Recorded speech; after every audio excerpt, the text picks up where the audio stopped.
Hello दोस्तों, Aaradhya academy के YouTube channel में आप सभी का स्वागत है। दोस्तों, कर्मचारी चयन बोर्ड जयपुर द्वारा आयोजित रिट मुख्य भर्ती परीक्षा 2025 के नवीनतम पाठ्यक्रम के अनुसार लेवल 2 सामाजिक अध्ययन यानी कि एसएसटी के मॉडल पेपर की टेस्ट सीरीज शुरू की गई थी, जिसमें अपना एक मॉडल पेपर है वो कंप्लीट हो चुका है। आज अपना इसमें दूसरा नंबर का मॉडल पेपर है। दोस्तों, कुल 150 प्रश्न इसमें शामिल किए गए हैं और हूबहू आपको ऐसा ही पेपर है वो परीक्षा में देखने को मिलेगा।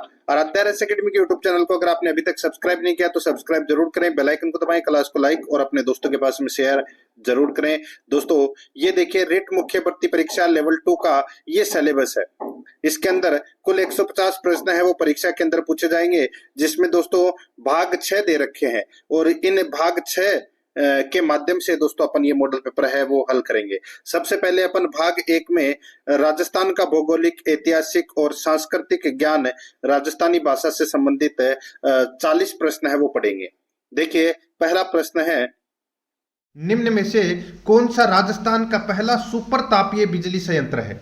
तो कौन सा राजस्थान का पहला सुपर तापीय बिजली संयंत्र है? इसका सही उत्तर हो जाएगा दोस्तों, वो है सूरतगढ़ सुपर तापीय पावर प्लांट। सूरतगढ़ सुपर तापीय पावर प्लांट है ये दोस्तों राजस्थान का पहला सुपर तापीय बिजली संयंत्र है। और ये कहां पर है? तो दोस्तों राजस्थान के गंगानगर जिले के सूरतगढ़ से 27 किलोमीटर की दूरी पर ये स्थित है, Suratgarh super thermal power station. ठीक है दोस्तों, इस संयंत्र में 6 इकाइयां, कितनी इकाइयां?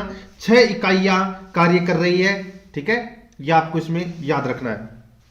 आगे देखिए, सेकंड नंबर का प्रश्न है, सुमेलित करना है। एक तरफ जिला है, दूसरी तरफ पर्यटन स्थल है।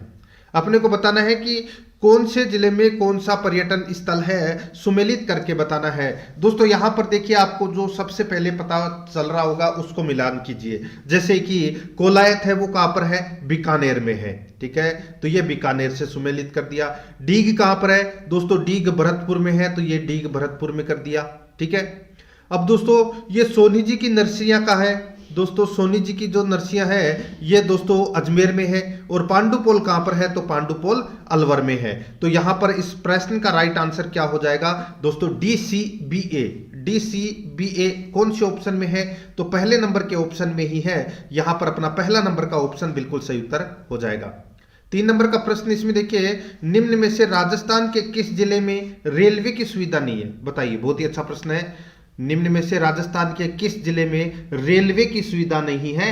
तो दोस्तों इसका राइट आंसर हो जाएगा बांसवाड़ा में। दोस्तों बांसवाड़ा के अंदर रेलवे की जो सुविधा है वो नहीं है, तो यहां पर अपना इसमें राइट आंसर सी नंबर का ऑप्शन बिल्कुल सही उत्तर हो जाएगा। 4 नंबर का प्रश्न है, इसमें देखिए, राजस्थान की प्राचीन सभ्यताओं का वह स्थान जहां से मकान बनाने में मिट्टी की ईंटों को धूप में पकाकर प्रयुक्त किया जाता था तथा नालियों व कुओं में पक्की ईंटों के अवशेष प्राप्त हुए हैं। राजस्थान की प्राचीन सभ्यताओं का वह स्थान जहां से मकान बनाने में मिट्टी की ईंटों को धूप में पकाकर प्रयुक्त किया जाता था तथा नालियों व कुओं में पक्की ईंटों के अवशेष प्राप्त हुए हैं। तो दोस्तों ये कहां से प्राप्त हुए हैं? इसका सही उत्तर हो जाएगा वो है दोस्तों, ये कालीबंगा से प्राप्त हुए हैं दोस्तों।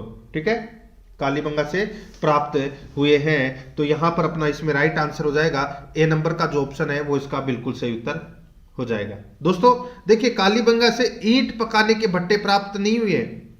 ठीक है, इस सभ्यता से कच्ची ईंटों के अवशेष प्राप्त हुए हैं, यह आपको इसमें याद रखना है। आगे देखिए, 5 नंबर का प्रश्न है, चाणक्य के अर्थशास्त्र, कालिदास एवं बाणभट्ट के नाटकों में राजपुत्र शब्द का प्रयोग किस संदर्भ में किया गया है? चाणक्य के अर्थशास्त्र, कालिदास एवं बाणभट्ट के नाटकों में राजपुत्र शब्द का प्रयोग है वो किसके संदर्भ में किया गया है? इसका सही उत्तर हो जाएगा वो है दोस्तों सामंतों के संदर्भ में किया गया है, ये सामंतों के अर्थ में। तो यहां पर अपना इसमें ए नंबर का जो ऑप्शन है वो इसका बिल्कुल सही उत्तर हो जाएगा।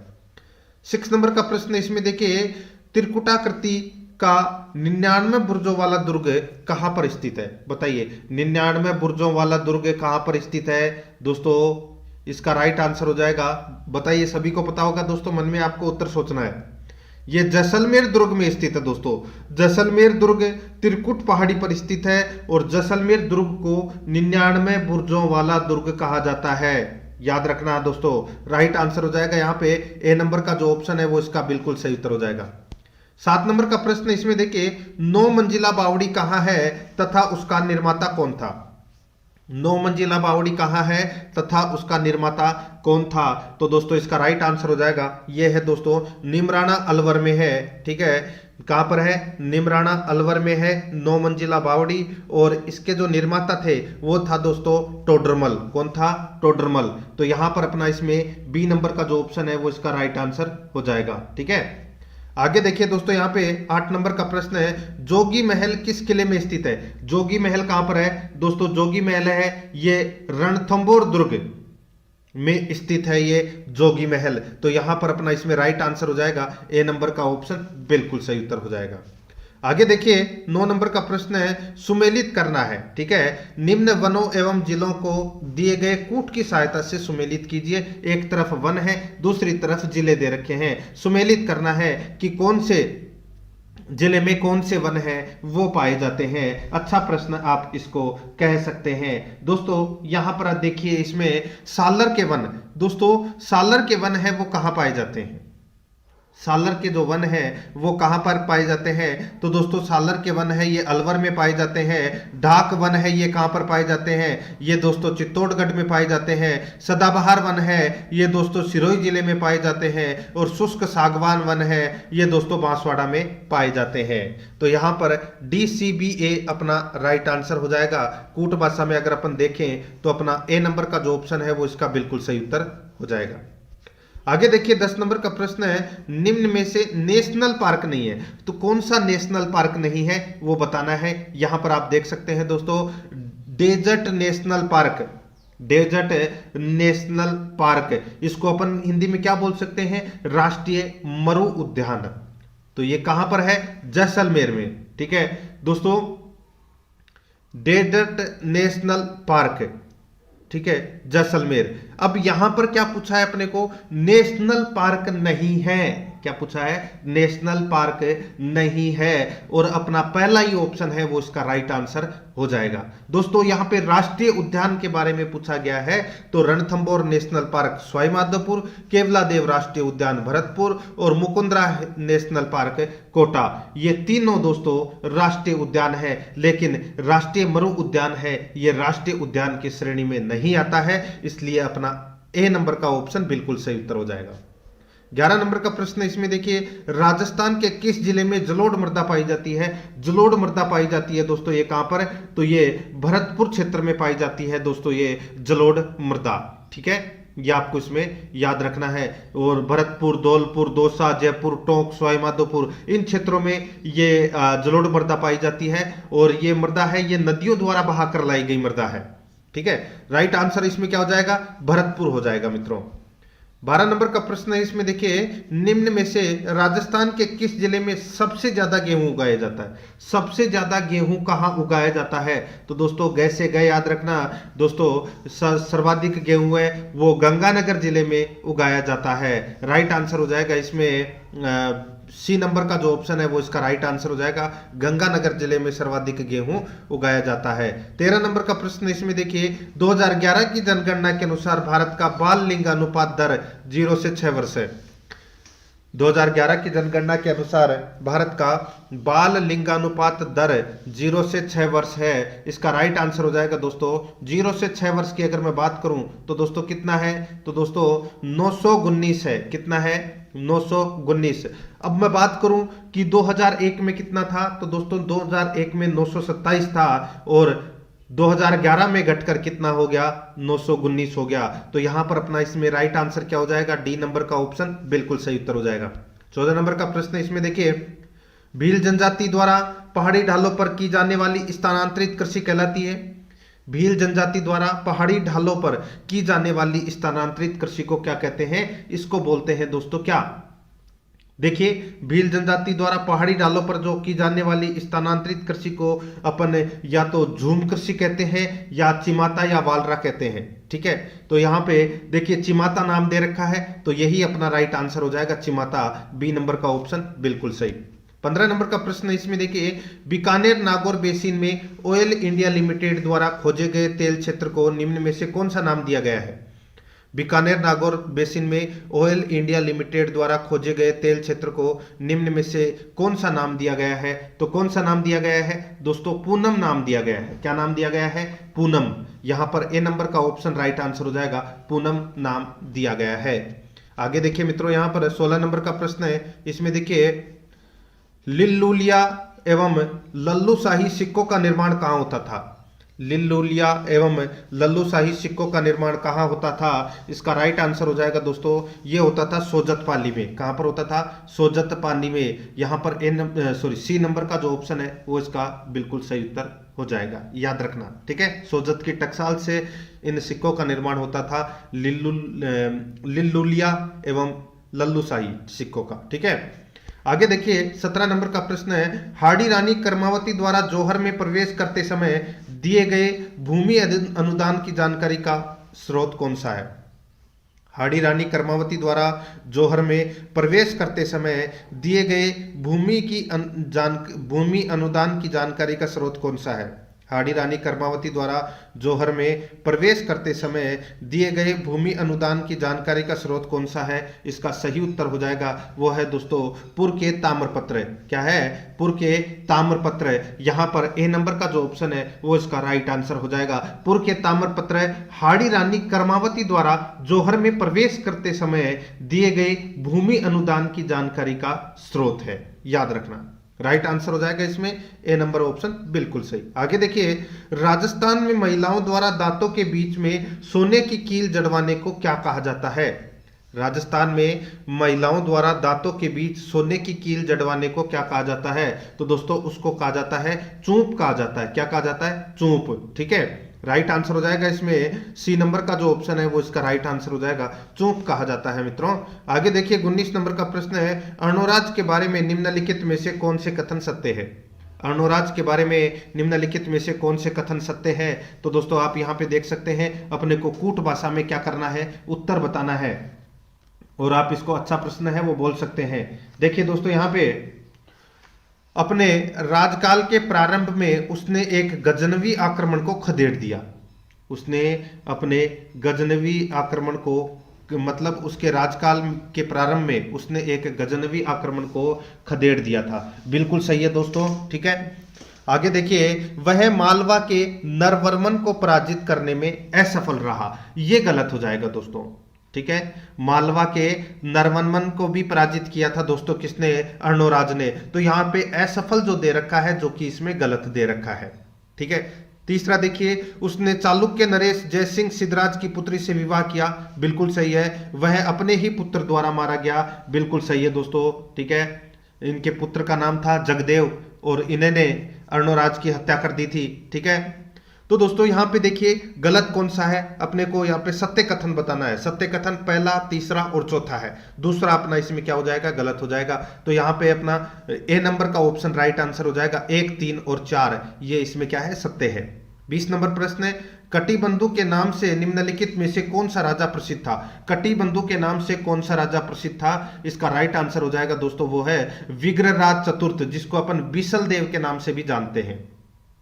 विग्रहराज चतुर्थ, जिसे अपन बिसल देव के नाम से भी जानते हैं, इनको कटिबंधु की उपाधि भी दी गई है। राइट आंसर हो जाएगा इसमें बी नंबर का ऑप्शन बिल्कुल सही उत्तर इसमें हो जाएगा, ठीक है। आगे देखिए 21 नंबर प्रश्न है, किस महाराजा के दरबार में 22 कवि, 22 ज्योतिषी, 22 संगीतज्ञ एवं 22 विषय विशेषज्ञ के रूप में गंधर्व 22 विद्यमान थी। किस महाराजा के दरबार में 22 कवि, 22 ज्योतिषी, 22 संगीतज्ञ एवं 22 विषय विशेषज्ञ के रूप में गंधर्व 22 विद्यमान थी। तो दोस्तों इसका राइट आंसर क्या हो जाएगा, वो है दोस्तों इसमें बताइए दोस्तों। अब यहां पर देखिए 22 संगीतज्ञ, 22 कवि, 22 ज्योतिषी और 22 विषय विशेषज्ञ, ठीक है। ये सारे के सारे थे दोस्तों। जयपुर का एक शासक था जिसका नाम था सवाई प्रताप सिंह, सवाई प्रताप सिंह, ठीक है। उसके दरबार में थे दोस्तों। तो यहाँ पे आप दोस्तों सवाई प्रताप सिंह कर लेना, ठीक है, सवाई प्रताप, प्रताप तो यहाँ पे लिखा हुआ है, ठीक है, इनके आगे सिंह और लगा लेना, ठीक है, सवाई प्रताप सिंह के दरबार में थे, ठीक है, और ये जयपुर के शासक थे। राइट आंसर हो जाएगा इसमें ए नंबर का ऑप्शन बिल्कुल सही उत्तर हो जाएगा।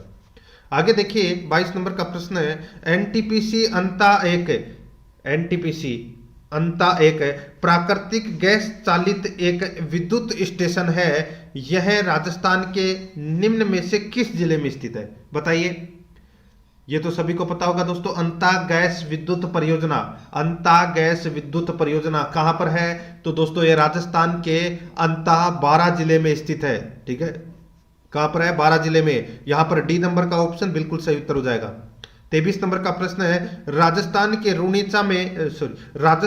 रूणीचा के मेले की वह विशेषता जो सुखी समाज के लिए आवश्यक है। राजस्थान के रूणीचा के मेले की वह विशेषता जो सुखी समाज के लिए आवश्यक है, तो वो कौन सी है? तो वो है दोस्तों सुखी समाज के लिए आवश्यक है, तो वो है सांप्रदायिक सद्भाव। क्या है? सांप्रदायिक सद्भाव। यहां पर बी नंबर का ऑप्शन बिल्कुल सही उत्तर हो जाएगा। 24 नंबर का प्रश्न, इसमें देखिए, मैथेरन किस कला की प्रसिद्ध लोक कला है? मैथेरन किस जिले की प्रसिद्ध लोक कला है मैथेरन? तो दोस्तों इसका राइट आंसर हो जाएगा मैथेरन बीकानेर जिले की प्रसिद्ध लोक कला है, बीकानेर जिले की प्रसिद्ध लोक कला है। यहां पर सी नंबर का जो ऑप्शन है वो इसका राइट आंसर हो जाएगा, बीकानेर जिले की लोक कला है। 25 नंबर प्रश्न, इसमें देखिए, कौन सा एक लोकगीत राजस्थान के पर्वतीय क्षेत्र का नहीं है? कौन सा एक लोकगीत राजस्थान के पर्वतीय क्षेत्र का नहीं है? तो दोस्तों इसका राइट आंसर हो जाएगा, देखिए यहां पर क्या पूछा है कि पर्वतीय क्षेत्र का नहीं है। देखिए, पटेलिया बिछियो लालर, ये प्रश्न परीक्षा में पूछा भी जा चुका है कि पटेलिया बिछियो लालर क्या है, तो ये लोकगीत है मित्रों, ठीक है। अब यहाँ पे पर्वतीय क्षेत्र का नहीं है वो पूछा है, तो दोस्तों इसका राइट आंसर हो जाएगा वो है कुर्जा, ठीक है। कुर्जा प्रवासी पक्षियों को आधार बनाकर वियोगिनी स्त्री द्वारा गाए जाने वाला विरह गीत है, ठीक है। तो यहां पर अपना इसमें राइट आंसर हो जाएगा बी नंबर का ऑप्शन बिल्कुल सही। 26 नंबर का प्रश्न, इसमें देखिए, राजस्थान का राज्य वाद्य यंत्र है, राजस्थान का राज्य वाद्य यंत्र कौन सा है? तो वो है दोस्तों, याद रखना, अलगोजा है, ठीक है। कौन सा है? अलगोजा है। ये राजस्थान का राज्य वाद्य यंत्र है जो बांसुरी की तरह होता है, ठीक है। राइट आंसर हो जाएगा यहां पर बी नंबर का जो ऑप्शन है वो इसका राइट आंसर हो जाएगा। और इस वाद्य यंत्र को मुख्य रूप से भील और कालबेलिया जनजाति के लोग हैं वो दोस्तों इसको बजाते हैं, ठीक है। आगे देखिए 27 नंबर का प्रश्न है, मेवाड़ महाराणा के पगड़ी बांधने वाला व्यक्ति कहलाता था।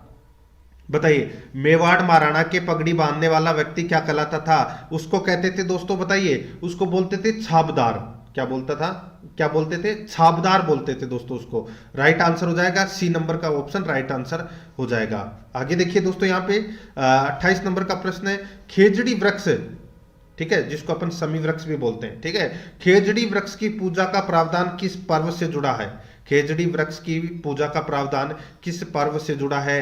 तो दोस्तों इसका राइट आंसर हो जाएगा वो है दोस्तों, ये खेजड़ी वृक्ष की जो पूजा का प्रावधान है ये दशहरा पर्व से जुड़ा हुआ है, ठीक है, यानी कि विजयादशमी के दिन खेजड़ी के वृक्ष की पूजा की जाती है। राइट आंसर हो जाएगा यहाँ पर सी नंबर का ऑप्शन बिल्कुल सही।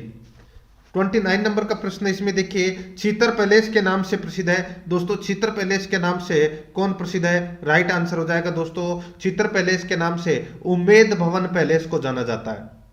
उम्मेद भवन पैलेस को छीतर पत्थर से बनने के कारण इसे छीतर पैलेस के नाम से जाना जाता है। राइट आंसर हो जाएगा यहाँ पर डी नंबर का जो ऑप्शन है वो इसका राइट आंसर हो जाएगा, ठीक है।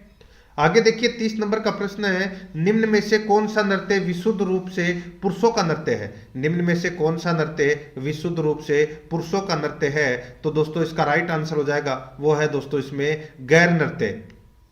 गैर नृत्य है ये दोस्तों पुरुषों का नृत्य है, ठीक है। और ये फाल्गुन महीने में दोस्तों भील पुरुषों द्वारा ये नृत्य किया जाता है, ठीक है। और ये होली के दूसरे दिन प्रारंभ होता है और 15 दिनों तक ये नृत्य चलता है, ठीक है। राइट आंसर हो जाएगा यहाँ पे सी नंबर का ऑप्शन बिल्कुल सही। 31 नंबर का प्रश्न इसमें देखिए, श्यामजी कृष्ण वर्मा के बारे में निम्नलिखित कथनों को पढ़िए। श्यामजी कृष्ण वर्मा के बारे में निम्नलिखित कथनों को अपन ने पढ़ना है और अपने को बताना है कि दोस्तों इसमें कौन सा सही है। ठीक है, अब दोस्तों यहां पर आप देखिए, वे अजमेर म्युनिसिपल कमेटी के निर्वाचित होने वाले पहले भारतीय चेयरमैन थे, बिल्कुल सही है। कौन? श्यामजी कृष्ण वर्मा। दूसरा देखिए, उन्होंने महाराणा मेवाड़ के सचिव के रूप में भी सेवा दी थी, ये भी बिल्कुल सही है। तो दोस्तों इसमें दोनों कथन है वो क्या है, सत्य है श्यामजी कृष्ण वर्मा के बारे में। तो यहां पर अपना डी नंबर का ऑप्शन बिल्कुल सत्य हो जाएगा। आगे देखिए 32 नंबर का प्रश्न है, किस राजपूत राज्य के प्रजामंडल की स्थापना कलकत्ता में की गई थी? तो बताइए कौन से प्रजामंडल की स्थापना कलकत्ता में की गई थी? राइट आंसर हो जाएगा दोस्तों बीकानेर प्रजामंडल है। बीकानेर प्रजामंडल की जो स्थापना है वो दोस्तों कलकत्ता में की गई थी, याद रखना है आपको। इसका बिल्कुल सही उत्तर हो जाएगा बी नंबर का जो ऑप्शन है वो इसका बिल्कुल सही उत्तर हो जाएगा। किसने की थी बीकानेर प्रजामंडल की स्थापना? तो मग्गाराम वैद्य ने की थी, ये भी याद रखना है। 33 नंबर का प्रश्न इसमें देखिए, बिजोलिया किसान आंदोलन 1913 का नेतृत्व किसने किया था? बिजोलिया किसान आंदोलन 1913 का जो नेतृत्व है वो किसने किया था? तो वो किया था दोस्तों साधु सीताराम दास ने किया था। साधु सीताराम दास ने किया था। दोस्तों आप सभी को पता है 1897 में बिजोलिया किसान आंदोलन प्रारंभ हुआ था, ठीक है, और शुरुआत में इसका नेतृत्व है दोस्तों साधु सीताराम दास ने किया था। उसके बाद में दोस्तों विजय सिंह पथिक आ गए थे और उसके बाद में दोस्तों माणिक्यलाल वर्मा वगैरह ये आ गए थे। ठीक है दोस्तों, यहाँ पे 1913 की बात की गई है, तो 1913 में साधु सीताराम दास ही थे इसके नेतृत्व करता, और 1915-16 के अंदर फिर आ गए थे दोस्तों कौन? विजय सिंह पथिक। ठीक है, तो यहाँ पर अपना इसमें राइट आंसर ए नंबर का ऑप्शन बिल्कुल सही उत्तर हो जाएगा।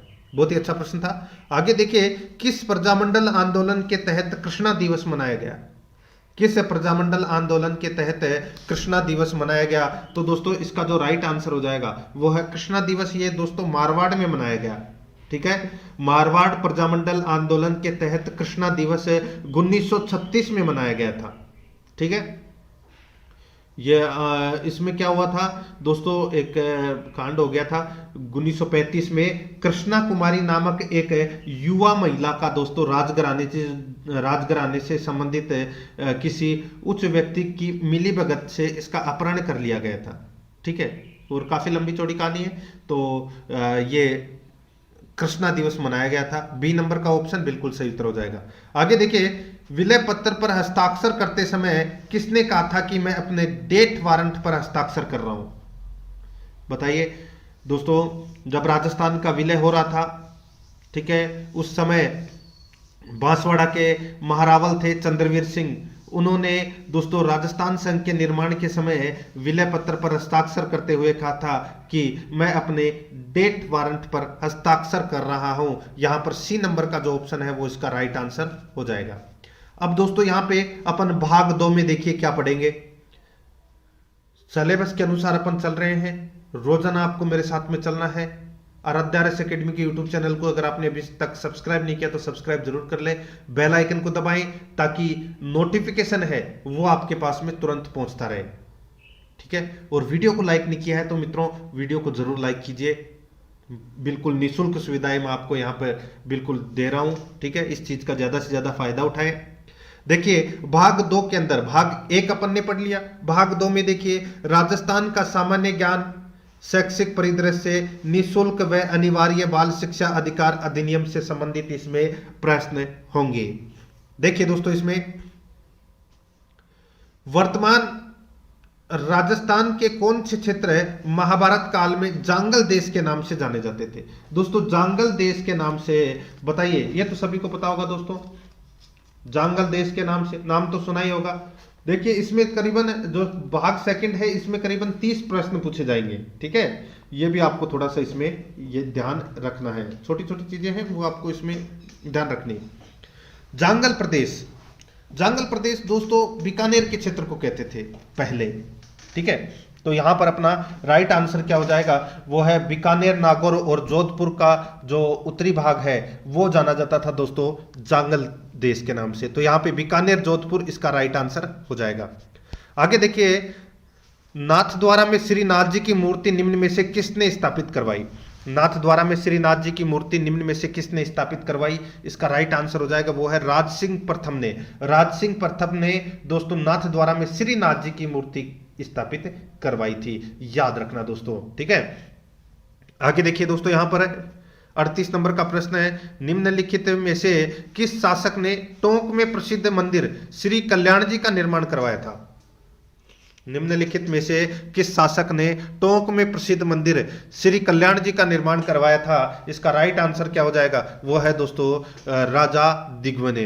राजा दिग्वने दोस्तों टोंक में प्रसिद्ध मंदिर श्री कल्याण जी का निर्माण करवाया था। यहां पर बी नंबर का ऑप्शन बिल्कुल सही उत्तर हो जाएगा।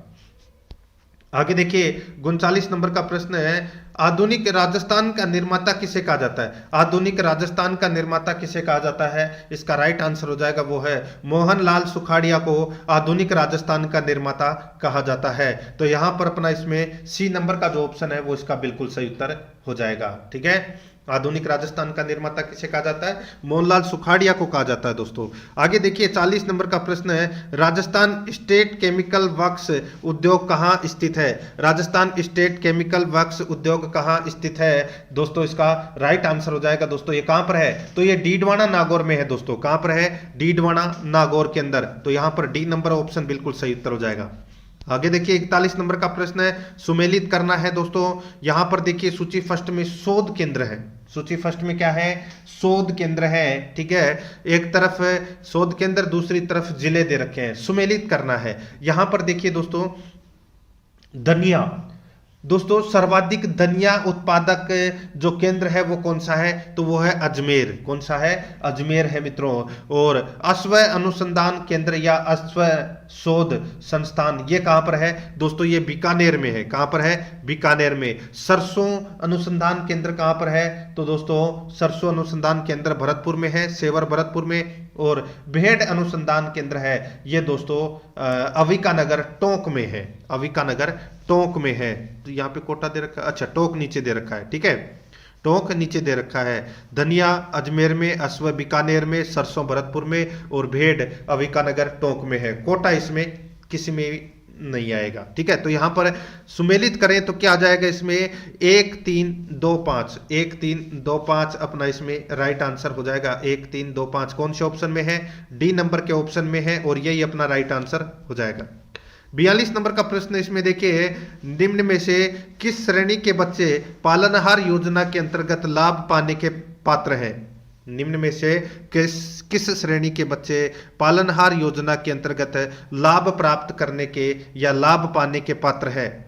पालनहार योजना के अंतर्गत, ठीक है। अब यहां पर अपने को क्या करना है दोस्तों? कूट भाषा में उत्तर देना है। कूट भाषा में उत्तर देना है। यहां पर देखिए पालनहार योजना के अंतर्गत अनाथ बच्चे आते हैं, बिल्कुल सही है। मृत्युदंड या आजीवन कारावास प्राप्त माता पिता के बच्चे आते हैं, यह भी बिल्कुल सही है। तलाकशुदा या परित्यक्ता या पुनर्विवाहित विधवा माता पिता के बच्चे या विधवा माता के बच्चे वो इसके अंतर्गत आते हैं, ठीक है। तो इसमें दोस्तों तीनों ही है वो इसमें कथन है वो सत्य है। ये तीनों के तीनों पालनहार योजना के अंतर्गत लाभ प्राप्त कर सकते हैं। यहां पर अपना इसमें राइट आंसर हो जाएगा सी नंबर का ऑप्शन बिल्कुल सही। 1 2 3 तीनों इसमें क्या है? सत्य है। 43 नंबर का प्रश्न है, प्रधानमंत्री मातृ वंदना योजना से संबंधित असत्य कथन है। प्रधानमंत्री मातृ वंदना योजना से संबंधित असत्य कथन कौन सा है? तो दोस्तों यहां पर आप देख सकते हैं, देखिए इस योजना की घोषणा 30 नवंबर 2018 को हुई थी। अब देखिए असत्य कथन बताना है अपने को, ठीक है। तो दोस्तों यहां पर देखिए असत्य कथन, अच्छा क्वेश्चन आप इसको कह सकते हैं, ठीक है। कूट भाषा में अपने को यहां पर क्या करना है? बताना है। देखिए इस योजना की घोषणा 30 नवंबर 2018 को हुई थी, ये इसमें गलत हो जाएगा, ठीक है दोस्तों। प्रधानमंत्री मातृ वंदना योजना की जो शुरुआत है ये 30 नवंबर को तो हुई थी, लेकिन 2018 नहीं 2016 को हुई थी दोस्तों इस योजना की शुरुआत। तो अपना पहला गलत हो गया, ठीक है। दूसरा देखिए, खाद्य सुरक्षा अधिनियम 2013 के अनुसार देश के सभी जिलों में प्रधानमंत्री मातृ वंदना योजना की घोषणा की गई, बिल्कुल सही है। इस योजना का प्रमुख उद्देश्य गर्भवती एवं धात्री महिलाओं तथा उनके शिशुओं जो 0 से 6 माह के स्वास्थ्य एवं पोषण की स्थितियों में सुधार करने से संबंधित है। बिल्कुल सही है दोस्तों। देखिए इसमें दूसरा और तीसरा तो सत्य है, अपने को असत्य कथन पूछा है तो इसमें कौन सा असत्य है, तो दोस्तों पहला कथन असत्य है, यानी कि डी नंबर का ऑप्शन अपना इसमें सही उत्तर हो जाएगा। 44 नंबर का प्रश्न है, इसमें देखिए राजस्थान विधानसभा की निम्नलिखित में से किस समिति में सदस्यों की संख्या पूर्व निर्धारित नहीं है। राजस्थान विधानसभा की निम्नलिखित में से किस समिति में सदस्यों की संख्या पूर्व निर्धारित नहीं है, तो इसका राइट आंसर हो जाएगा दोस्तों वो है देखिए सामान्य प्रयोजनों संबंधी समिति। सामान्य प्रयोजनों संबंधी समिति में सदस्यों की संख्या पूर्व निर्धारित नहीं होती, तो यहां पर अपना इसमें डी नंबर का जो ऑप्शन है वो इसका राइट आंसर हो जाएगा इसमें। ठीक है, 45 नंबर का प्रश्न है, इसमें देखिए सुमेलित करना है। ठीक है दोस्तों, यहां पर देखिए सूची फर्स्ट में मुख्यमंत्री दे रखा है और सूची सेकंड में उनसे संबंधित कार्यकाल दे रखा है। अब यहां पर देखिए जगन्नाथ पहाड़िया जब मुख्यमंत्री थे तो उनका कार्यकाल कब से कब तक था, तो दोस्तों उनका कार्यकाल था 1980 से लेकर 1981 तक। ठीक है, 1980 से लेकर 1981 तक। बरकतुल्ला खान जब मुख्यमंत्री थे तो इनका कार्यकाल था दोस्तों 1971 से 1973 तक। 1971 से 1973 तक इनका कार्यकाल था। भैरव सिंह शेखावत जब मुख्यमंत्री थे तब इनका कार्यकाल था दोस्तों 1977 से 1980 तक। 1977 से 1980 तक इनका कार्यकाल था। और मोहनलाल सुखाड़िया का जो कार्यकाल था वो 1954 से 1957 तक था। तो यहां पर इसमें राइट आंसर क्या हो जाएगा दोस्तों 3124 अपना सही उत्तर हो जाएगा। 3124 यहां पे आप कूट भाषा में कर सकते हैं 3124। ठीक है, आगे देखिए 46 नंबर का प्रश्न है, राजस्थान में कितने विधानसभा चुनाव क्षेत्र क्रमशः अनुसूचित जाति और अनुसूचित जनजाति के उम्मीदवारों के लिए आरक्षित है। बताइए राजस्थान में कितने विधानसभा चुनाव क्षेत्र क्रमशः अनुसूचित जाति और अनुसूचित जनजाति के उम्मीदवारों के लिए आरक्षित है, तो अपना इसमें राइट आंसर हो जाएगा वो है दोस्तों 25 तो है अनुसूचित जाति के लिए और 34 है अनुसूचित जनजाति के लिए ये आरक्षित है। तो यहां पर अपना इसमें देखिए उल्टा बता दिया मैंने आपको। अनुसूचित जाति के लिए, अनुसूचित दोस्तों जाति के लिए तो है 34 और अनुसूचित जनजाति के लिए है 25। ठीक है, यहां पर अपना इसमें ये 34 और 25 यानी कि बी नंबर वाला ऑप्शन राइट आंसर हो जाएगा। 47 नंबर का प्रश्न है, उच्च न्यायालय का मुख्य न्यायाधीश अपना त्याग पत्र किसे दे सकता है। उच्च न्यायालय का जो मुख्य न्यायाधीश है वो अपना त्याग पत्र है वो किसे दे सकता है, राइट आंसर हो जाएगा राष्ट्रपति को देगा दोस्तों। उच्च न्यायालय का जो मुख्य न्यायाधीश है वो अपना त्याग पत्र किसे देगा, राष्ट्रपति को देगा। राइट आंसर हो जाएगा इसमें राष्ट्रपति। आगे देखिए राजस्थान में लोकायुक्त का कार्यकाल होता है। राजस्थान में लोकायुक्त का कार्यकाल होता है, राइट आंसर हो जाएगा दोस्तों इसमें देखिए 5 वर्ष या 65 वर्ष की आयु जो भी पहले हो, यह है दोस्तों राजस्थान में लोकायुक्त का कार्यकाल। ठीक है, तो यहां पर अपना ए नंबर का ऑप्शन बिल्कुल सही उत्तर हो जाएगा। 49 नंबर प्रश्न है, कौन से राज्यों ने स्थानीय सरकार के पंचायती राज स्वरूप को सर्वप्रथम अंगीकार किया। कौन से राज्यों ने स्थानीय सरकार के पंचायती राज स्वरूप को सर्वप्रथम अंगीकार किया, तो दोस्तों इसका राइट आंसर हो जाएगा वो है दोस्तों राजस्थान। और राजस्थान के बाद में आंध्र प्रदेश ने, यानी कि ये प्रथम और द्वितीय स्थान दोनों का ही है, इन दोनों ने सर्वप्रथम पंचायती राज स्वरूप को सर्वप्रथम अंगीकार किया था। यहां पर सी नंबर का ऑप्शन राइट आंसर हो जाएगा। आगे देखिए राजस्थान का देश में डीबीटी के मामले में देश में कौन सा स्थान है। डीबीटी के मामले में कौन सा स्थान है दोस्तों, राइट आंसर हो जाएगा डीबीटी के मामले में राजस्थान चौथे स्थान पर है, सही उत्तर हो जाएगा यहां पर बी नंबर का ऑप्शन बिल्कुल सही। 51 नंबर का प्रश्न है, राजस्थानी भाषा का प्रधान साहित्य किसे कहते हैं।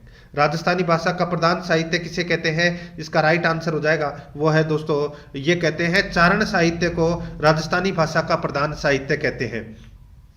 यहां पर बी नंबर का जो ऑप्शन है वो इसका बिल्कुल सही उत्तर हो जाएगा चारण साहित्य। आगे देखिए कमजोर वर्ग के बालक से तात्पर्य है। कमजोर वर्ग के बालक से तात्पर्य है, बताइए कमजोर वर्ग के बालक से क्या तात्पर्य है दोस्तों। इसका तात्पर्य ऐसे अभिभावकों के बालकों से है जो सरकार द्वारा निर्धारित न्यूनतम सीमा की वार्षिक आय की सीमा से नीचे के वर्ग में आते हैं। ठीक है, तो यहां पर है दोस्तों डी नंबर का ऑप्शन है वो अपना राइट आंसर हो जाएगा। ऐसे अभिभावकों के बालक से जो सरकार द्वारा निर्धारित न्यूनतम सीमा की वार्षिक आय की सीमा से नीचे के वर्ग में आते हैं, यहां पर डी नंबर का ऑप्शन बिल्कुल सही।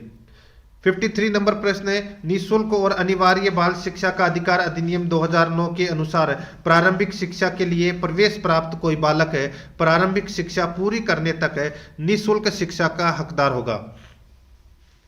निःशुल्क और अनिवार्य बाल शिक्षा अधिकार अधिनियम 2009 के अनुसार प्रारंभिक शिक्षा के लिए प्रवेश प्राप्त कोई बालक है प्रारंभिक शिक्षा पूरी करने तक निःशुल्क शिक्षा का हकदार होगा। तो यहाँ पर अपना इसमें राइट आंसर हो जाएगा वो है सभी प्रकार के विद्यालयों में 14 वर्ष तक, सभी प्रकार के विद्यालयों में 14 वर्ष तक, 6 से 14 वर्ष तक होती है इसमें। ठीक है, राइट आंसर इसमें ए नंबर ऑप्शन हो जाएगा। आगे देखिए, प्राविधिक शिक्षा निर्देशालय स्थित है, प्राविधिक शिक्षा निर्देशालय स्थित है तो ये कहां पर स्थित है? राइट आंसर हो जाएगा दोस्तों ये जोधपुर में है। कहां पर है? जोधपुर में है। आगे देखिए, वर्तमान में सर्वाधिक जिलों वाला शैक्षिक संभाग है, वर्तमान में सर्वाधिक जिलों वाला शैक्षिक संभाग कौन सा है? तो दोस्तों वो संभाग है वो है उदयपुर। कौन सा है? उदयपुर। राइट आंसर हो जाएगा इसमें सी नंबर का जो ऑप्शन है वो इसका बिल्कुल सही उत्तर हो जाएगा। आगे देखिए, सिविरा का प्रकाशन किसके द्वारा किया जाता है? सिविरा का जो प्रकाशन है वो किसके द्वारा किया जाता है? तो दोस्तों सिविरा जो एक पत्रिका है, ठीक है, मासिक पत्रिका है ये, और इसका जो प्रकाशन है ये माध्यमिक शिक्षा निर्देशालय द्वारा किया जाता है। माध्यमिक शिक्षा निर्देशालय बीकानेर द्वारा किया जाता है दोस्तों इसका प्रकाशन। राइट आंसर इसमें डी नंबर का ऑप्शन हो जाएगा। आगे देखिए, कौन से राज्यों ने स्थानीय सरकार के पंचायती राज स्वरूप को सर्वप्रथम अंगीकार किया? कौन से राज्य ने स्थानीय सरकार के पंचायती राज स्वरूप को सर्वप्रथम अंगीकार किया? तो दोस्तों इसका राइट आंसर हो जाएगा वो है आंध्र प्रदेश तथा राजस्थान। ठीक है, ये प्रश्न रिपीट हुआ है तो यहाँ पर सी नंबर ऑप्शन बिल्कुल सही। ये कुछ प्रश्न है ये रिपीट हुए हैं। चारण साहित्य आएगा इसमें, डी नंबर वाला ऑप्शन आएगा। निःशुल्क इसमें 14 वर्ष तक आएगा। प्राविधिक शिक्षा निर्देशालय ये जोधपुर में है। वर्तमान में शैक्षिक संभाग वाला जिला उदयपुर में। सिविरा पत्रिका का प्रकाशन निर्देशालय माध्यमिक शिक्षा। ये आ गया दोस्तों 57 नंबर का प्रश्न। इसमें देखिए, वर्तमान में सीरेट के अंतर्गत कौन से कार्यक्रम संचालित किए जा रहे हैं? वर्तमान में सीरेट के अंतर्गत कौन से कार्यक्रम संचालित किए जा रहे हैं? तो दोस्तों इसमें देखिए ECCE, NPEP, WIF, SP, ये सभी के सभी। देखिए मैं अगर बोलूं तो यहां पर ये तीनों के तीनों जो कार्यक्रम है, ठीक है, ये सीरेट द्वारा संचालित किए जा रहे हैं। ये आपको इसमें याद रखना है। तो यहां पर डी नंबर का ऑप्शन राइट आंसर हो जाएगा ये सभी। आगे देखिए, MHRD द्वारा किस संस्थान को शिक्षा के क्षेत्र में लाइट हाउस कहा गया है? बताइए, MHRD द्वारा किस संस्थान को शिक्षा क्षेत्र में लाइट हाउस कहा गया है? इसका सही उत्तर हो जाएगा वो है दोस्तों डाइट को लाइट हाउस कहा गया है। ठीक है, डाइट को लाइट हाउस कहा गया है। तो यहां पर डी नंबर ऑप्शन बिल्कुल सही है। आगे देखिए, माध्यमिक शिक्षा बोर्ड को वर्तमान स्वरूप कब प्रदान किया गया? माध्यमिक शिक्षा बोर्ड को वर्तमान स्वरूप है ये दोस्तों प्रदान किया गया सन 1973 में। तो यहां पर बी नंबर का ऑप्शन बिल्कुल सही उत्तर हो जाएगा। आगे देखिए, राजस्थान राज्य पाठ्य पुस्तक मंडल किस राज्य की तर्ज पर कार्य कर रहा है? राजस्थान राज्य पाठ्य पुस्तक मंडल किस राज्य की तर्ज पर कार्य कर रहा है? राइट आंसर हो जाएगा गुजरात राज्य की तर्ज पर यह कार्य कर रहा है। राइट आंसर इसमें ए नंबर का ऑप्शन बिल्कुल सही उत्तर हो जाएगा। 61 नंबर प्रश्न है, इसमें देखिए IASE पर अकादमिक नियंत्रण किसका है? IASE पर अकादमिक नियंत्रण किसका है? राइट आंसर हो जाएगा अकादमिक नियंत्रण है ये दोस्तों कॉलेज शिक्षा निर्देशालय जयपुर का है। ठीक है, ये नियंत्रण कॉलेज शिक्षा निर्देशालय जयपुर का है। तो यहां पर बी नंबर का ऑप्शन राइट आंसर हो जाएगा। आगे देखिए, 62 नंबर का प्रश्न है, कोविड-19 लॉकडाउन अवधि में सोशल मीडिया प्लेटफॉर्म के माध्यम से विद्यार्थियों को घर बैठे अध्ययन अध्यापन करने की पहल करने वाला प्रथम राज्य कौन सा है? कोविड-19 लॉकडाउन अवधि में सोशल मीडिया प्लेटफॉर्म के माध्यम से विद्यार्थियों को घर बैठे अध्ययन अध्यापन करने की पहल करने वाला प्रथम राज्य कौन सा है? तो दोस्तों इसका राइट आंसर हो जाएगा, वो प्रथम राज्य है दोस्तों राजस्थान। यहाँ पर बी नंबर का जो ऑप्शन है वो इसका राइट आंसर हो जाएगा राजस्थान। 63 नंबर प्रश्न है, निःशुल्क साइकिल वितरण योजना का प्रारंभ किया गया। निःशुल्क साइकिल वितरण योजना का प्रारंभ किया गया, इसका राइट आंसर हो जाएगा वो है दोस्तों 2007-8 में निःशुल्क साइकिल वितरण योजना का प्रारंभ है वो किया गया। यहाँ पर डी नंबर का जो ऑप्शन है वो इसका बिल्कुल सही उत्तर हो जाएगा। 64 नंबर का प्रश्न इसमें देखिए, प्रबंधन का गुरु किसे माना जाता है? प्रबंधन का गुरु किसे माना जाता है? इसका सही उत्तर हो जाएगा दोस्तों, प्रबंधन का जो गुरु है ये माना जाता है दोस्तों पीटर ड्रेकर को। पीटर ड्रेकर को प्रबंधन का गुरु माना जाता है। बी नंबर ऑप्शन बिल्कुल सही। दोस्तों एक बार फिर से मैं आपको बता देता हूं, आराध्या RS एकेडमी के यूट्यूब चैनल को अगर आपने अभी तक सब्सक्राइब नहीं किया तो सब्सक्राइब जरूर करें। बेल आइकन को दबाओगे तो वहां पे ऑल का निशान आएगा, तो आप वहां पे ऑल पे क्लिक कीजिएगा ताकि सारी की सारी जो क्लासें हैं उनका जो नोटिफिकेशन है वो आपके पास में निरंतर पहुंचता रहे। देखिए भाग फर्स्ट अपन ने पढ़ लिया जिसमें अपन ने 35 क्वेश्चन पढ़े। भाग सेकंड के अंदर अपन ने 30 क्वेश्चन पढ़े। अब अपन यहाँ पे भाग थर्ड पढ़ेंगे और इसमें अपन सामाजिक अध्ययन से संबंधित प्रश्न है वो यहाँ पर अपन पढ़ने वाले हैं। देखिए दोस्तों, भारत के संविधान में किसके लिए निःशुल्क अनिवार्य शिक्षा है? बताइए, भारत के संविधान में किसके लिए निःशुल्क अनिवार्य शिक्षा है? ये तो सभी को पता होगा दोस्तों, ठीक है। 14 वर्ष तक के सभी बच्चों के लिए निःशुल्क शिक्षा अनिवार्य है। यहाँ पर बी नंबर ऑप्शन बिल्कुल सही। आगे देखिए, बौद्ध धर्म में त्रिरत्न का क्या अभिप्राय है? बौद्ध धर्म में त्रिरत्न का क्या अभिप्राय है? तो दोस्तों वो अभिप्राय है वो है दोस्तों, देखिए बुद्ध धम्म एवं संघ को सम्मिलित किया गया है त्रिरत्न में। तो यहां पर अपना इसमें right answer B number option हो जाएगा। आगे देखिए, भारतीय इतिहास के संदर्भ में निम्नलिखित में से कौन भावी बुद्ध है जो संसार की रक्षा हेतु अवतरित होंगे? भारतीय इतिहास के संदर्भ में निम्नलिखित में से कौन भावी बुद्ध है जो संसार की रक्षा हेतु अवतरित होंगे? इसका राइट आंसर हो जाएगा वो है दोस्तों मैत्रेयी, ठीक है, मैत्रेयी। तो यहाँ पर सी नंबर का जो ऑप्शन है वो इसका राइट आंसर हो जाएगा। मैत्रेय को भावी बुद्ध की संज्ञा है वो दी गई है, याद रखना। राइट आंसर इसमें सी नंबर ऑप्शन हो जाएगा।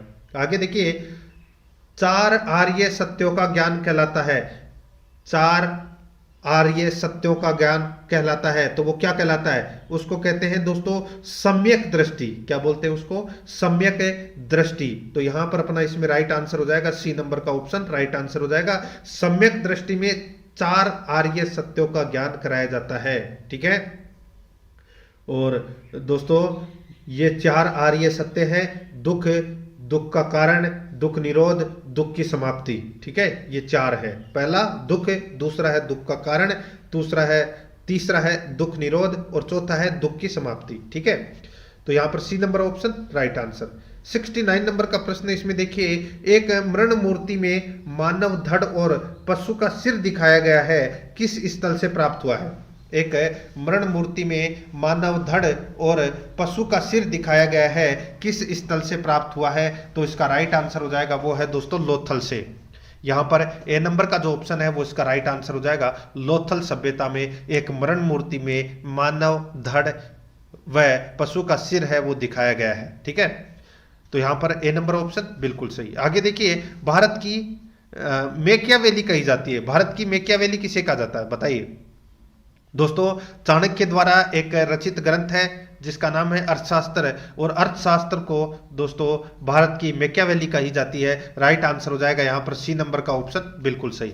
आगे देखिए, 71 नंबर प्रश्न है, सारनाथ स्तंभ लेख अवस्थित है। सारनाथ स्तंभ लेख अवस्थित है, तो दोस्तों ये कहां पर स्थित है? देखिए यहाँ पे ऑप्शन है ये गलत है। सारनाथ स्तंभ लेख ये तो सभी को पता होगा दोस्तों, वाराणसी उत्तर प्रदेश में स्थित है ये, तो आप यहाँ पे यूपी कर लेना, ठीक है। सारनाथ स्तंभ लेख अवस्थित है तो ये दोस्तों यूपी में स्थित है, ठीक है। आगे देखिए दोस्तों, यहाँ पे भारत का सबसे बड़ा स्तूप कौन सा है? भारत का सबसे बड़ा स्तूप कौन सा है? राइट आंसर हो जाएगा दोस्तों, भारत का सबसे बड़ा जो स्तूप है, ठीक है, वो कौन सा है? बताइए, 4 ऑप्शन है वो दोस्तों यहाँ पर दे रखे हैं। तो यहाँ पर देखिए दोस्तों, केसरिया जो स्तूप है, केसरिया जो स्तूप है ये दोस्तों सबसे बड़ा स्तूप है, ठीक है, ये आपको इसमें याद रखना है। राइट आंसर हो जाएगा सी नंबर का ऑप्शन, बिल्कुल सही, केसरिया स्तूप। सारनाथ मत कर देना, केसरिया स्तूप इसका राइट आंसर हो जाएगा इसमें, ठीक है। आगे देखिए दोस्तों, इसमें उलेमा संबंधित है, तो ये उलेमा किससे संबंधित है? उलेमा दोस्तों, ये जो उलेमा है, ठीक है, ये अमीरों के बाद मुसलमानों में दूसरा प्रभावशाली वर्ग उलेमा था, ठीक है। तो ये उलेमा दोस्तों, इसका राइट आंसर क्या हो जाएगा? ये मुस्लिम धर्म था दोस्तों, ठीक है। तो यहां पर सी नंबर का ऑप्शन राइट आंसर हो जाएगा। आगे देखिए, सिवाना विजय कब प्राप्त हुई? दोस्तों सिवाना पर विजय है वो 1308 में प्राप्त हुई थी अलाउद्दीन खिलजी को, और फिर 1311 के अंदर जालोर पर विजय प्राप्त की थी दोस्तों अलाउद्दीन खिलजी ने। तो यहाँ पे 1308 इसका राइट आंसर हो जाएगा। आगे देखिए, ख्वाजा मोइनुद्दीन चिश्ती किसके साथ भारत आया था? तो दोस्तों ये किसके साथ भारत आया था? तो ये दोस्तों मोहम्मद गौरी के साथ भारत आया था Khwaja Moinuddin Chishti. B number option बिल्कुल सही। आगे देखिए, भारतीय राष्ट्रीय कांग्रेस की स्थापना कब हुई? भारतीय राष्ट्रीय कांग्रेस की स्थापना है ये हुई थी दोस्तों 28 दिसंबर 1885 को, ठीक है, 28 दिसंबर 1885 को इसकी स्थापना हुई थी। यहां पर बी नंबर का ऑप्शन बिल्कुल सही उत्तर हो जाएगा। आगे देखिए, 77 नंबर प्रश्न है, 1887 में दादाभाई नौरोजी ने लंदन में किस समिति की स्थापना की? 1887 में दादाभाई नौरोजी ने लंदन में किस समिति की स्थापना की? दोस्तों इसका जो राइट आंसर हो जाएगा, बताइए कौन सी समिति की स्थापना की थी लंदन के अंदर दादाभाई नौरोजी ने? तो दोस्तों भारतीय सुधार समिति की स्थापना की थी। सी नंबर का जो ऑप्शन है वो इसका राइट आंसर हो जाएगा। आगे देखिए, बंगाल विभाजन कब हुआ? सभी को पता होना चाहिए दोस्तों, बंगाल विभाजन हुआ था 16 अक्टूबर 1905 को। 16 अक्टूबर 1905 को दोस्तों ये विभाजन हुआ था। राइट आंसर हो जाएगा बी नंबर ऑप्शन, बिल्कुल सही। आगे देखिए, गुरुत्वाकर्षण नियम किसने प्रतिपादित किया? गुरुत्वाकर्षण नियम है ये दोस्तों न्यूटन ने प्रतिपादित किया था। राइट आंसर हो जाएगा डी नंबर ऑप्शन, बिल्कुल सही। आगे देखिए, केपलर ने ग्रहों की गति का अध्ययन करके कितने नियम प्रतिपादित किए? केपलर ने ग्रहों की गति का अध्ययन करके कितने नियम प्रतिपादित किए? सही उत्तर हो जाएगा दोस्तों 3 नियम इन्होंने प्रतिपादित किए, ठीक है। कितने नियम? 3 नियम प्रतिपादित किए। राइट आंसर इसमें डी नंबर का ऑप्शन हो जाएगा। आगे देखिए, संचार उपग्रह वायुमंडल के किस स्तर में अवस्थित किए जाते हैं? संचार उपग्रह वायुमंडल के किस स्तर में अवस्थित किए जाते हैं? इसका राइट आंसर हो जाएगा वो है दोस्तों बहिर्मंडल में। यहाँ पर ए नंबर का जो ऑप्शन है वो इसका राइट आंसर हो जाएगा बहिर्मंडल में। ए नंबर ऑप्शन बिल्कुल सही। 82 नंबर का प्रश्न इसमें देखिए, वायुमंडल में दैनिक मौसम परिवर्तन निम्नलिखित में से किसके कारण होते हैं? वायुमंडल में दैनिक मौसम परिवर्तन निम्नलिखित में से किसके कारण होते हैं? इसका राइट आंसर हो जाएगा वो है दोस्तों सौभ मंडल। यहां पर ए नंबर का जो ऑप्शन है वो इसका बिल्कुल सही उत्तर हो जाएगा सौभ मंडल। ए नंबर ऑप्शन राइट आंसर। आगे देखिए, ध्रुवीय पवनें कितने अक्षांश के बीच चलती है? ध्रुवीय पवनें कितने अक्षांश के बीच चलती है? इसका राइट आंसर हो जाएगा दोस्तों 60 डिग्री से 90 डिग्री अक्षांश के मध्य ये ध्रुवीय पवनें हैं ये चलती है। ए नंबर का जो ऑप्शन है वो इसका बिल्कुल सही उत्तर हो जाएगा, ठीक है। 60 से 90 डिग्री अक्षांश के मध्य ध्रुवीय पवनें चलती है। आगे देखिए, भारतीय प्रायद्वीपीय क्षेत्र में निम्नलिखित राज्य सम्मिलित है। भारतीय प्रायद्वीपीय क्षेत्र में निम्नलिखित राज्य सम्मिलित है, तो इसका राइट आंसर क्या हो जाएगा? वो है दोस्तों इसमें तमिलनाडु, केरल, कर्नाटक और आंध्र प्रदेश। तमिलनाडु, केरल, कर्नाटक और आंध्र प्रदेश ये दोस्तों भारतीय प्रायद्वीपीय क्षेत्र में सम्मिलित राज्य हैं, ठीक है। यहां पर अपना इसमें राइट आंसर डी नंबर का ऑप्शन बिल्कुल सही उत्तर हो जाएगा। इसमें सॉरी बी नंबर का ऑप्शन बिल्कुल सही उत्तर हो जाएगा। आगे देखिए, किस महाद्वीप में एटलस पर्वत स्थित है? एटलस पर्वत दोस्तों कहां पर स्थित है? तो ये देखिए एटलस पर्वत है ये अफ्रीका में स्थित है दोस्तों, उत्तर पश्चिम अफ्रीका में ये स्थित है। राइट आंसर इसमें बी नंबर ऑप्शन हो जाएगा। आगे देखिए, विश्व पर्यावरण दिवस मनाया जाता है, तो विश्व पर्यावरण दिवस दोस्तों 5 जून को मनाया जाता है, ये तो सभी को पता होगा। सी नंबर ऑप्शन बिल्कुल सही। आगे देखिए, जिम्नोस्पर्म क्या है? जिम्नोस्पर्म क्या है? इसका राइट आंसर हो जाएगा दोस्तों जिम्नोस्पर्म है। ये क्या है? इसका राइट आंसर हो जाएगा दोस्तों यहाँ पर देखिए सदाबहार वन, भूमध्य सागरीय वन, शंकु वन। तो दोस्तों ये सभी क्या है?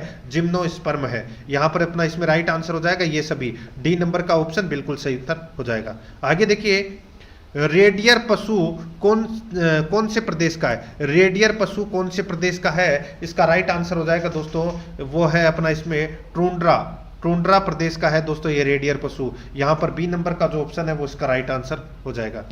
आगे देखिए काजरी संबंधित है। तो दोस्तों ये काजरी किससे संबंधित है? काजरी दोस्तों ये वन संपदा से संबंधित है। इसकी स्थापना दोस्तों 1959 को हुई थी जोधपुर में। राइट आंसर हो जाएगा यहाँ पर बी नंबर ऑप्शन बिल्कुल सही। आगे देखिए बायोफ्यूल प्राधिकरण की स्थापना कब हुई? बायोफ्यूल प्राधिकरण की स्थापना कब हुई? इसका राइट आंसर हो जाएगा वो है 4 सितंबर 2005 को। 4 सितंबर 2005 को बायोफ्यूल प्राधिकरण की स्थापना हुई। यहाँ पर ए नंबर का जो ऑप्शन है वो इसका बिल्कुल सही उत्तर हो जाएगा। आगे देखिए 91 नंबर का प्रश्न है वर्षा के आधार पर कौन सी कृषि की जाती है? वर्षा के आधार पर कौन सी कृषि की जाती है? तो इसका राइट आंसर हो जाएगा वो है सिंचाई कृषि की जाती है वर्षा के आधार पर। यहाँ पर सी नंबर का जो ऑप्शन है वो इसका बिल्कुल सही उत्तर इसमें हो जाएगा। ठीक है, आगे देखिए 92 नंबर का प्रश्न है अधिक जनसंख्या एवं कम भूमि संसाधन वाले राष्ट्रों में की जाने वाली कृषि कौन सी है? अधिक जनसंख्या एवं कम भूमि संसाधन वाले राष्ट्रों में की जाने वाली कृषि कौन सी है? तो इसका राइट आंसर हो जाएगा वो है दोस्तों इसमें गहन कृषि। यहाँ पर सी नंबर का जो ऑप्शन है वो इसका राइट आंसर हो जाएगा गहन कृषि। ठीक है, आगे देखिए 93 नंबर का प्रश्न है शिक्षा का अधिकार से संबंधित अनुच्छेद होगा। शिक्षा का अधिकार से संबंधित अनुच्छेद होगा तो वो कौन सा अनुच्छेद होगा? तो वो होगा दोस्तों अनुच्छेद 21 का है। अनुच्छेद 21 का है, ये शिक्षा के अधिकार से संबंधित अनुच्छेद होगा। यहाँ पर सी नंबर का ऑप्शन राइट आंसर हो जाएगा। आगे देखिए उपाधियों का निषेध किस अनुच्छेद के तहत वर्णित है? उपाधियों का निषेध किस अनुच्छेद के तहत वर्णित है? तो इसका राइट आंसर हो जाएगा वो है दोस्तों ये उपाधियों का अनुच्छेद 18 में है। यहाँ पर बी नंबर का ऑप्शन बिल्कुल सही उत्तर हो जाएगा। आगे देखिए संविधान में एकल नागरिकता का संप्रत्यय लिया गया है। एकल नागरिकता कहाँ से ली गई है? तो दोस्तों ये ब्रिटेन के संविधान से ली गई है एकल नागरिकता। यहाँ पर ए नंबर ऑप्शन बिल्कुल सही उत्तर हो जाएगा। आगे देखिए भारतीय संविधान का कौन सा अनुच्छेद सर्वोच्च न्यायालय को परामर्शी क्षेत्राधिकार प्रदान करता है? भारतीय संविधान का कौन सा अनुच्छेद सर्वोच्च न्यायालय को परामर्शी क्षेत्राधिकार प्रदान करता है? इसका राइट आंसर हो जाएगा वो है अनुच्छेद 143। यहाँ पर सी नंबर का जो ऑप्शन है वो इसका बिल्कुल सही उत्तर हो जाएगा अनुच्छेद 143। आगे देखिए भारतीय संविधान में न्यायिक पुनरावलोकन निम्नलिखित में से किस पर आधारित है? भारतीय संविधान में न्यायिक पुनरावलोकन निम्नलिखित में से किस पर आधारित है? तो इसका राइट आंसर हो जाएगा वो है विधि द्वारा स्थापित प्रक्रिया पर यह आधारित है। विधि द्वारा स्थापित प्रक्रिया पर। सी नंबर का ऑप्शन बिल्कुल सही उत्तर इसमें हो जाएगा। आगे देखिए कौन सा वाद सर्वोच्च न्यायालय के प्रारंभिक क्षेत्राधिकार में नहीं आता है? बताइए कौन सा वाद सर्वोच्च न्यायालय के प्रारंभिक क्षेत्राधिकार में नहीं आता है? इसका राइट आंसर हो जाएगा वो है दोस्तों इसमें विदेशी कूटनीतिज्ञों से संबंधित विवाद। विदेशी कूटनीतिज्ञों से संबंधित विवाद ये सर्वोच्च न्यायालय के प्रारंभिक क्षेत्राधिकार में नहीं आता है, बाकी तीनों आते हैं। सी नंबर ऑप्शन बिल्कुल सही उत्तर हो जाएगा। आगे देखिए वर्ष 1959 में पंचायती राज व्यवस्था को प्रारंभ करने वाला निम्न में से कौन सा एक पहला राज्य था? सन 1959 में पंचायती राज व्यवस्था को प्रारंभ करने वाला निम्न में से पहला राज्य कौन सा था? तो पहला तो दोस्तों इसमें राजस्थान था, दूसरा आंध्र प्रदेश था। तो यहाँ पर ए नंबर का ऑप्शन राइट आंसर हो जाएगा। आगे देखिए 100 नंबर का प्रश्न है संविधान की 12वीं अनुसूची किसके कार्यों से संबंधित है? संविधान की 12वीं अनुसूची है ये किसके कार्यों से संबंधित है? तो दोस्तों ये ग्राम पंचायत से संबंधित है। राइट आंसर इसमें ए नंबर का ऑप्शन बिल्कुल सही उत्तर हो जाएगा, ग्राम पंचायत से ये संबंधित है। आगे देखिए दोस्तों सॉरी इसमें देखिए 12वीं अनुसूची का पूछा है, 11वीं अनुसूची का नहीं पूछा। ठीक है दोस्तों 11वीं अनुसूची है ये 11वीं अनुसूची तो ग्राम पंचायत से संबंधित है और 12वीं अनुसूची नगर पालिकाओं से संबंधित है। ठीक है तो यहाँ पे नगर पालिकाओं से संबंधित कर लेना आप। ठीक है आगे देखिए यहाँ पे राजस्थान लोक सेवा आयोग का अध्यक्ष एवं सदस्यों की नियुक्ति की जाती है। तो दोस्तों राजस्थान लोक सेवा आयोग के अध्यक्ष और सदस्यों की नियुक्ति है वो दोस्तों राज्यपाल करता है मुख्यमंत्री की सलाह पर। ठीक है, राज्यपाल करता है मुख्यमंत्री की सलाह पर, मुख्यमंत्री की सलाह पर राज्यपाल द्वारा की जाती है, बिल्कुल सही है, सी नंबर का ऑप्शन राइट आंसर हो जाएगा। आगे देखिए, प्रधानमंत्री द्वारा महिलाओं के लिए जीवन जीने की मूल स्वतंत्रता को किस अधिकार द्वारा सुरक्षित किया गया? प्रधानमंत्री द्वारा महिलाओं के लिए जीवन जीने की मूल स्वतंत्रता को किस अधिकार द्वारा सुरक्षित किया गया? तो दोस्तों इसका राइट आंसर हो जाएगा, वो है दोस्तों इसमें शिक्षा का अधिकार, शिक्षा का अधिकार। यहां पर बी नंबर का जो ऑप्शन है वो इसका बिल्कुल सही उत्तर हो जाएगा, शिक्षा का अधिकार। ठीक है, आगे देखिए 103 नंबर का प्रश्न है, जिला स्तर पर मुख्य चुनाव अधिकारी के रूप में जिलाधीश कहलाता है। जिला स्तर पर मुख्य चुनाव अधिकारी के रूप में जिलाधीश कहलाता है। तो दोस्तों जिलाधीश क्या कहलाता है? तो दोस्तों जिलाधीश है ये रिटर्निंग ऑफिसर कहलाता है। क्या कहलाता है? रिटर्निंग ऑफिसर कहलाता है। तो यहाँ पर डी नंबर का ऑप्शन बिल्कुल सही उत्तर हो जाएगा। 104 नंबर प्रश्न है, नगर निगम की सभा की अध्यक्षता कौन करता है? नगर निगम की सभा की अध्यक्षता है वो दोस्तों महापौर या मेयर करता है। ठीक है, तो राइट आंसर क्या हो जाएगा? इसमें मेयर दे रखा है, डी नंबर ऑप्शन बिल्कुल सही उत्तर हो जाएगा। 105 नंबर का प्रश्न इसमें देखिए, लोकसभा में केंद्र शासित प्रदेशों के लिए कितना स्थान आरक्षित है? लोकसभा में केंद्र शासित प्रदेशों के लिए कितना स्थान आरक्षित है? राइट आंसर हो जाएगा 20 स्थान आरक्षित है दोस्तों। राइट आंसर इसमें ए नंबर का ऑप्शन हो जाएगा, इसमें 20 स्थान आरक्षित है। आगे देखिए, निम्न में से कौन सा कार्य कलेक्टर का नहीं है? तो कौन सा कार्य कलेक्टर का नहीं है? तो दोस्तों यहां पर देखिए, भू राजस्व का एकत्रीकरण, आय का एकत्रीकरण, भू दस्तावेजों का रख रखाव। ठीक है, तो यहां पर अपना इसमें राइट आंसर हो जाएगा, कलेक्टर का कार्य कौन सा नहीं है? तो वो है कानून व्यवस्था का रख रखाव।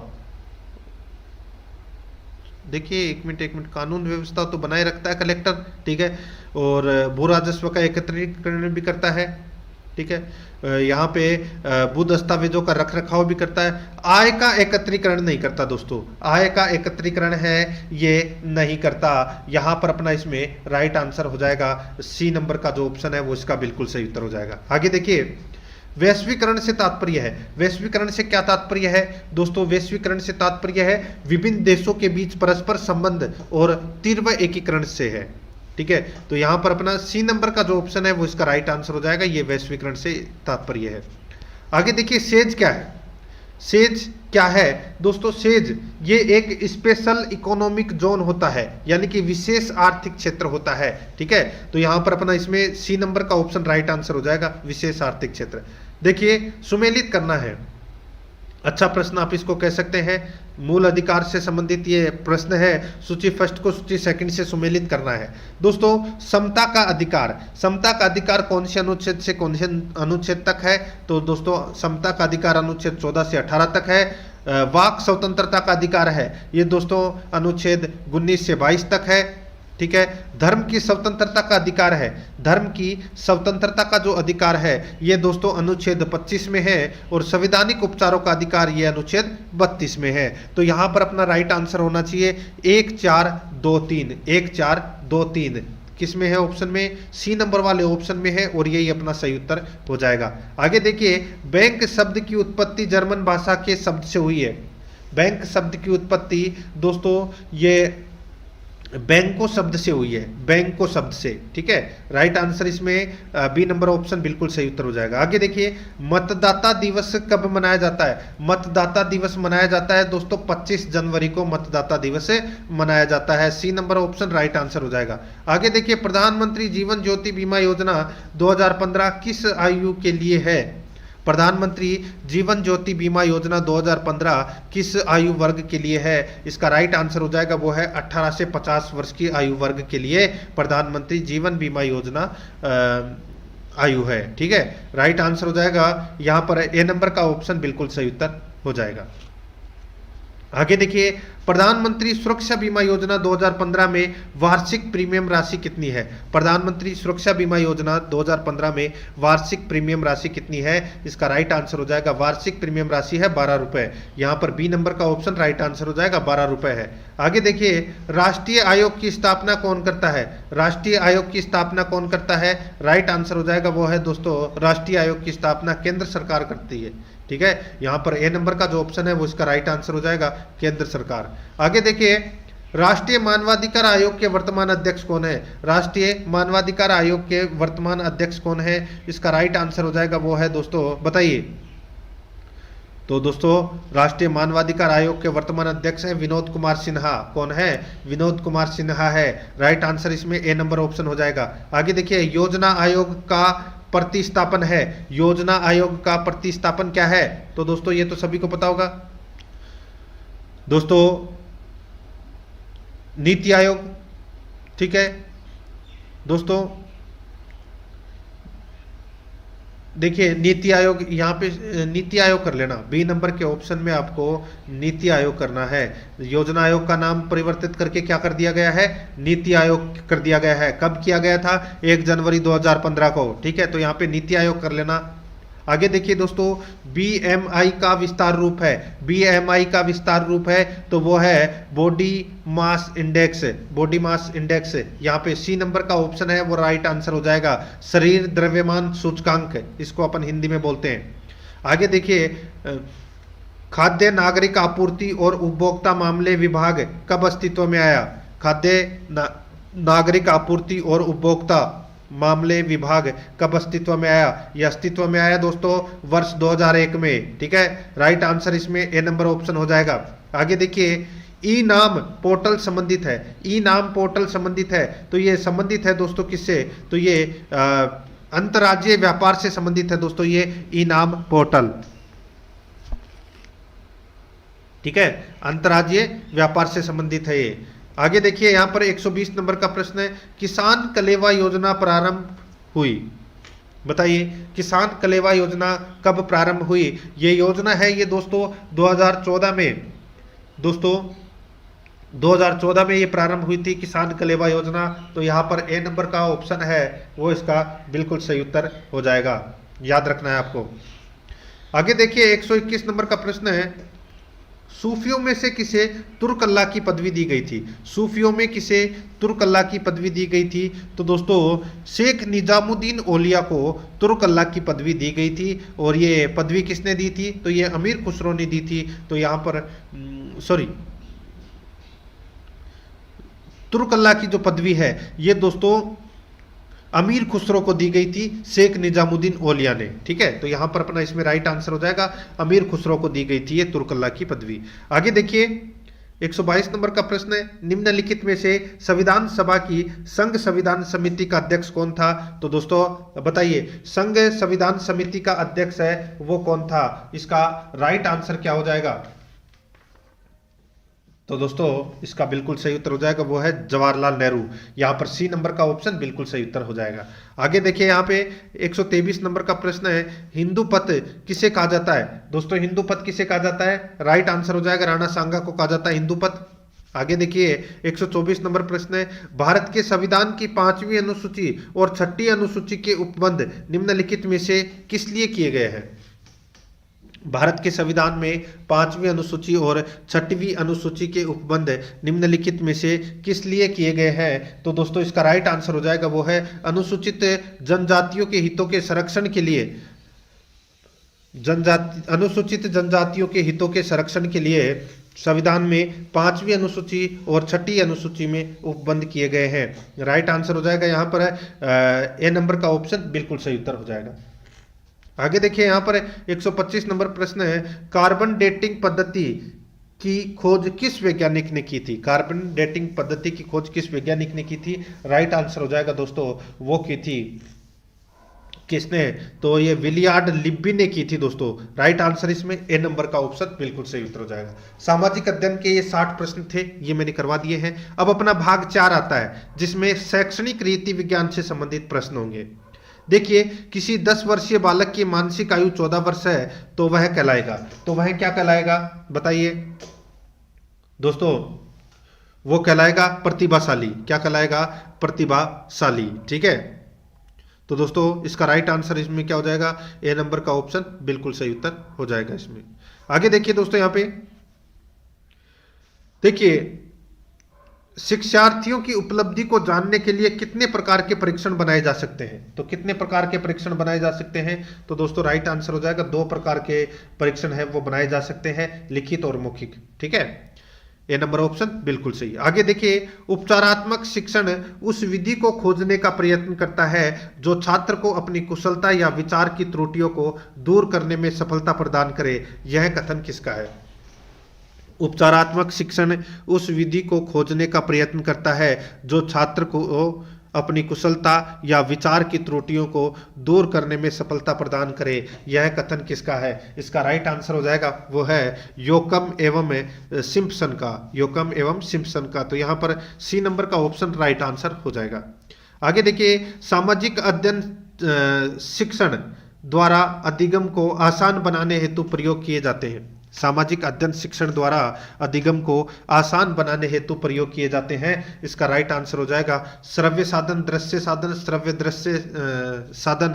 तो दोस्तों इसका राइट आंसर हो जाएगा ये सभी, डी नंबर ऑप्शन बिल्कुल सही। आगे देखिए, मनोविज्ञान के अनुसार शिक्षक सहायक उपकरण चुनने का आधार है।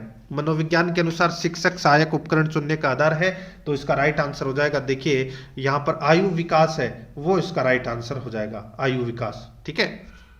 आगे देखिए, निम्नलिखित में से किस समस्या का सामाजिक विज्ञान के शिक्षक को ज्यादातर सामना करना पड़ता है?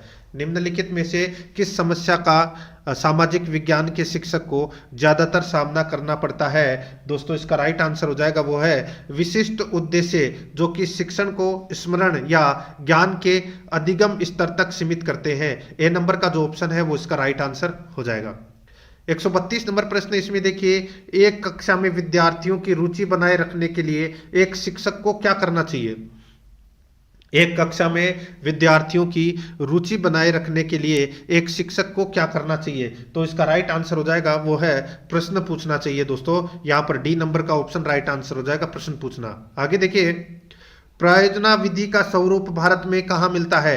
प्रायोजना विधि का स्वरूप भारत में कहाँ मिलता है? इसका राइट आंसर हो जाएगा दोस्तों, ये मिलता है बेसिक शिक्षा प्रायोजना में, बेसिक शिक्षा प्रायोजना में। यहाँ पर बी नंबर ऑप्शन बिल्कुल सही उत्तर हो जाएगा। आगे देखिए, निम्नलिखित में से कौन सी व्याख्यान पद्धति की योग्यता नहीं है? कौन सी व्याख्यान पद्धति की योग्यता नहीं है? तो वो है दोस्तों, देखिए बाल केंद्रित विधि है, ये व्याख्यान पद्धति की योग्यता नहीं है। डी नंबर का ऑप्शन बिल्कुल सही उत्तर हो जाएगा इसमें। आगे देखिए, चिंतन में सहायक होती है। बताइए चिंतन में सहायक होती है, बताइए क्या सहायक होती है? राइट आंसर हो जाएगा दोस्तों इसमें, देखिए अंतर्दृष्टि, पूर्व दृष्टि, पश्चात दृष्टि, तीनों होती है। राइट आंसर हो जाएगा ये सभी, डी नंबर ऑप्शन बिल्कुल सही उत्तर हो जाएगा। आगे देखिए भाग 5, इसमें देखिए शैक्षणिक मनोविज्ञान से संबंधित प्रश्न है। 136 नंबर देखिए, किसने सामाजिक निर्मितवाद के सिद्धांत पर अत्यधिक बल दिया? किसने सामाजिक निर्मितवाद के सिद्धांत पर अत्यधिक बल दिया? इसका राइट आंसर हो जाएगा वो है वाइगोत्स्की। तो यहाँ पर सी नंबर का जो ऑप्शन है वो इसका राइट आंसर हो जाएगा वाइगोत्स्की। 137 नंबर का प्रश्न है, निम्नलिखित में से कौन सा रूप आनुवंशिकता से संबंधित कारक है? तो कौन सा रूप आनुवंशिकता से संबंधित कारक है? इसका सही उत्तर हो जाएगा वो है दोस्तों आंखों का रंग। कौन सा? आंखों का रंग। यहाँ पर ए नंबर का ऑप्शन राइट आंसर हो जाएगा, आंखों का रंग है ये आनुवंशिकता से संबंधित कारक है। आगे देखिए, अंतर्मुखी व्यक्तित्व की विशेषता है। अंतर्मुखी व्यक्तित्व की विशेषता है वो क्या है? तो दोस्तों देखिए, इनमें सामाजिकता के गुण कम पाए जाते हैं, ये है अंतर्मुखी व्यक्तित्व की विशेषता। डी नंबर का ऑप्शन बिल्कुल सही उत्तर हो जाएगा।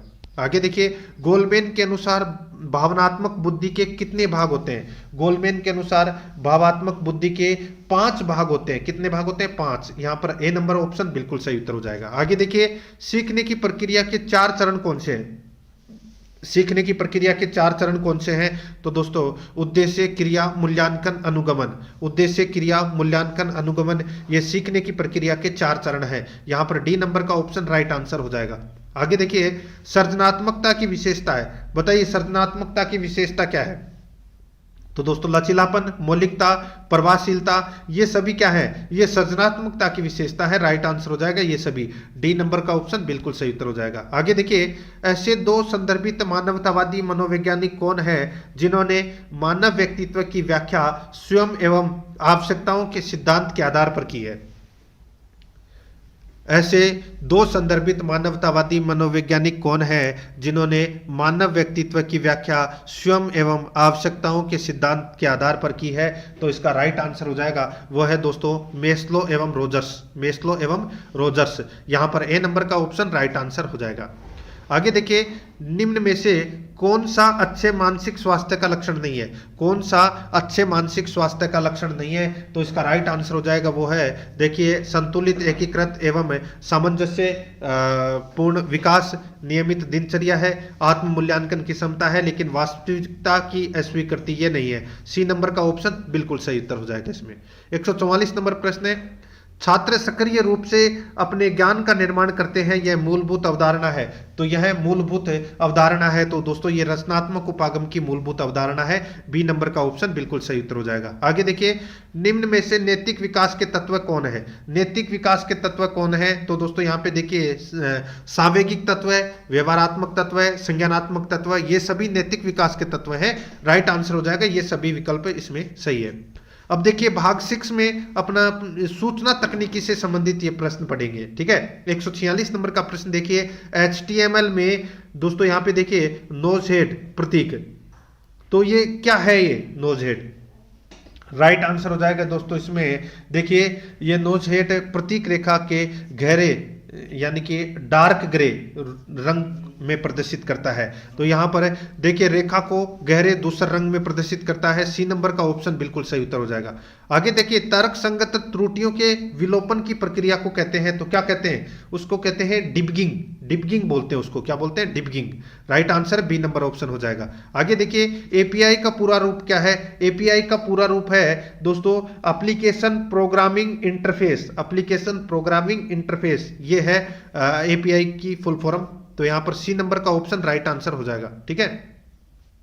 आगे देखिए, 149 नंबर प्रश्न है, इंटरनेट से सूचना लेने के लिए किस अनुप्रयोग का प्रयोग किया जाता है? किस अनुप्रयोग का प्रयोग किया जाता है इंटरनेट से सूचना लेने के लिए? राइट आंसर हो जाएगा वेब ब्राउजर का। यहां पर बी नंबर ऑप्शन बिल्कुल सही उत्तर हो जाएगा, वेब ब्राउजर का। आगे देखिए, विश्वव्यापी वेब यानी कि वर्ल्ड वाइड वेब पर सबसे अधिक प्रयुक्त की जाने वाली भाषा है, तो वो कौन सी है? तो वो है दोस्तों इंग्लिश यानी कि अंग्रेजी। यहां पर बी नंबर का ऑप्शन बिल्कुल सही उत्तर इसमें।